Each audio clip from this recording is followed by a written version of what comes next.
Замисляли ли сте се кой е първият велик музикант на Европа? Това е Орфей, легендарният тракийски жрец и певец, чиято слава се носи през вековете.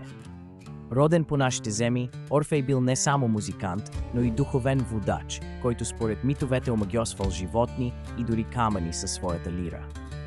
Тракийските племена, обитаващи днешна България, оставят богато наследство, мистични погребения, златни съкровища и загадъчни светилища, които свидетелстват за тяхната дълбока духовност и културна сложност.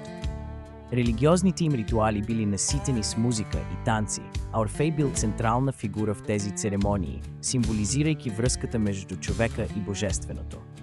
Орфеизмът, вярването в безсмъртието на душата и прераждането, оказва силно влияние върху древногръцката и римската култура, като оставя траен отпечатък върху философията и религията.